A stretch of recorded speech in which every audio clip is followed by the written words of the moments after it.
Llegaremos al cogollo de los libros, hasta el blanco que escribí dentro de ese gran título que se llama Sexismo como sostén ideológico del patriarcado.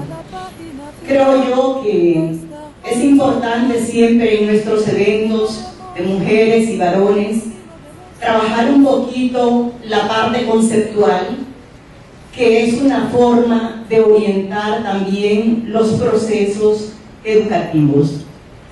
Luchamos por la destrucción de un sistema socioeconómico y político, llámese este capitalismo salvaje, neoliberalismo o globalización. Entendiendo por patriarcado como un sistema histórico de opresión femenina, concepto de Victoria Saul.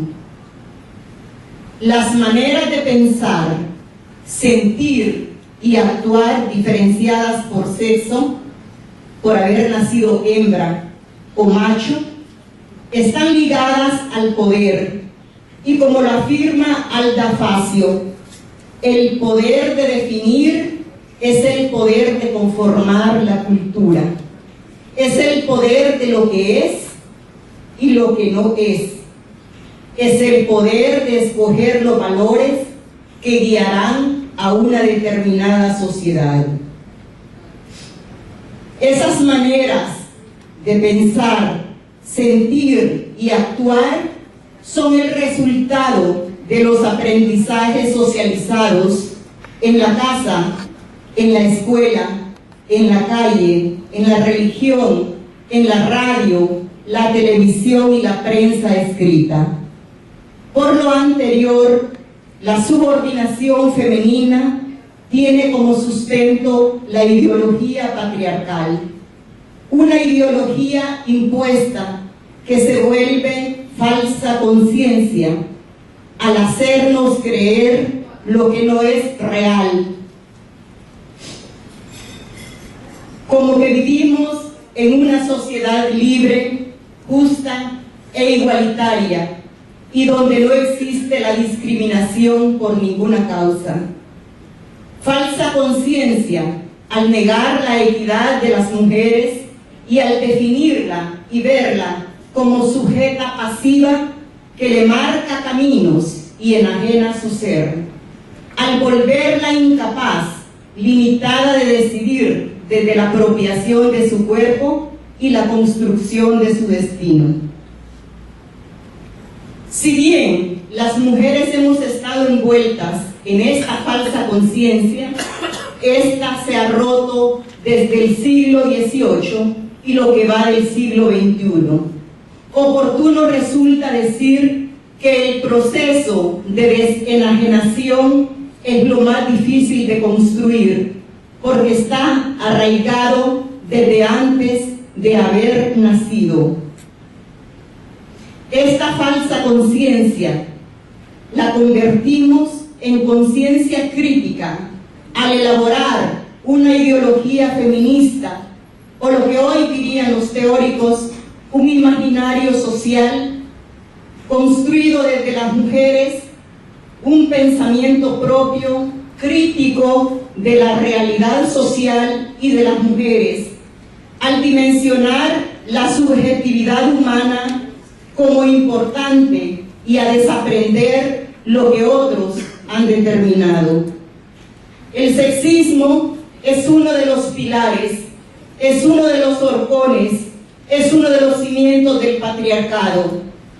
Es la creencia fundamentada en una serie de mitos y mistificaciones en la superioridad del sexo masculino, creencias que resultan en una serie de privilegios para ese sexo que se considera superior.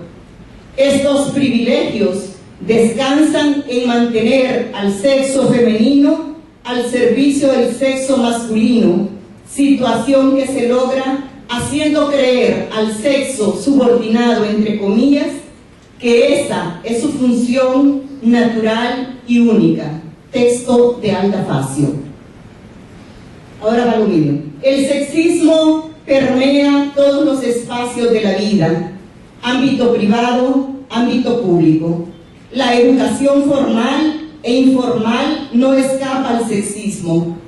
Una muestra de ello ha sido y sigue siendo los acosos sexuales y la violación sexual que algunos educadores hondureños han cometido y que la justicia para ellos es cambiarlos de escuela o cambiarlos de un lugar a otro.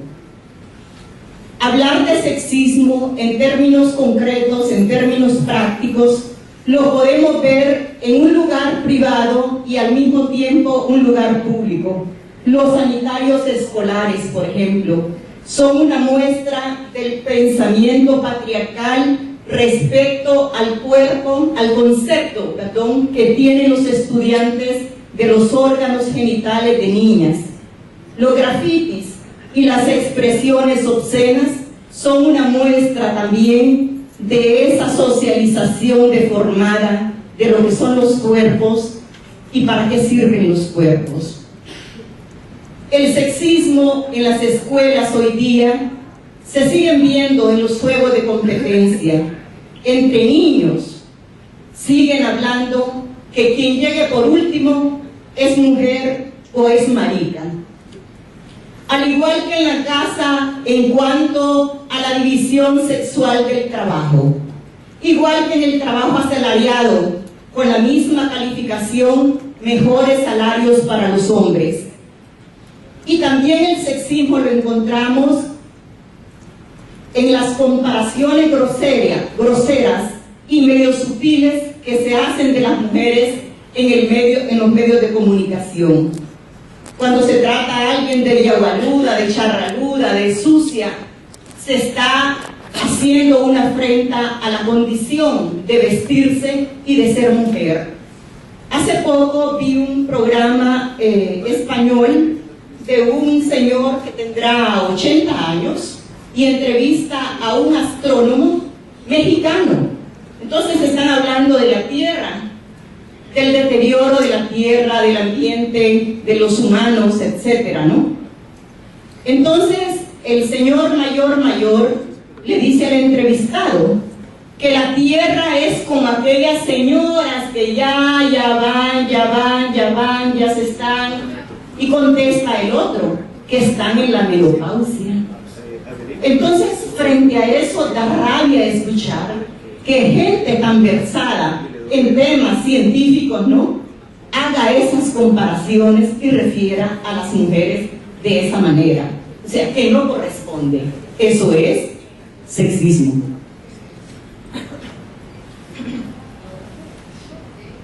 En definitiva, pudiéramos decir, hacer tantos ejemplos de sexismo, pero sí puedo decir que el sexismo es un obstáculo para la equidad y respeto humano de las humanas.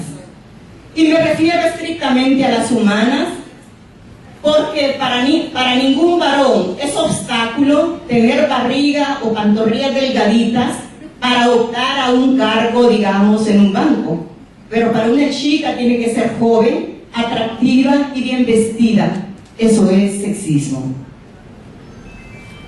La lucha de las mujeres que se ha concretizado en la confección de un nuevo vestido, más allá de reconocer que pertenecemos a una clase social, debemos anular todas aquellas palabras, expresiones, chistes, refranes y o comparaciones que se hacen de las mujeres con cosas que no corresponden. Así, el lenguaje que forma parte de la comunicación hablada, escrita y como elemento importante de la educación, el sexismo como elemento importante de la educación está saturado de sexismo. Revertir el sexismo es implementar la educación sexual a todos los niveles, comenzando desde nosotras mismas, para niñas, niños, adolescentes, jóvenes, adultas y adultos. Revertir el sexismo es corregir en los espacios donde nos toca vivir todo aquello que mancha la esencia de ser humana, chismosa, puta, mala, zorra, provocativa. Sin importar el espacio donde nos toca actuar, allí cada una de nosotras tenemos que corregir lo que hay que corregir. Revertir el sexismo es incorporar nuevas formas de ejercer el poder en los espacios estudiantiles, en los patronatos, en las asociaciones, en los colegios, allí donde las mujeres que quieran dirigir procesos hagan los caminos. Revertir el sexismo es eliminar el miedo de hablar en público, querer alcanzar metas deseables y posibles, querer ser brillante, demostrarse a una misma todas las potencialidades que poseemos, algunas veces adormecidas. Finalmente, el sexismo está conectado con el racismo, la homofobia, lesbofobia, misoginia y otras aberraciones creadas por la cultura patriarcal, que solo contribuyen para dividirnos y hacernos frágiles y para no luchar juntas y juntos. Y por ello no se niega la necesidad de ser crítica y autocrítica. De la creatividad feminista chilena, creo que fueron ellas las que hicieron esta consigna. Voy a cerrar mi participación. Las niñas buenas van al cielo, las malas a todas partes. Gracias.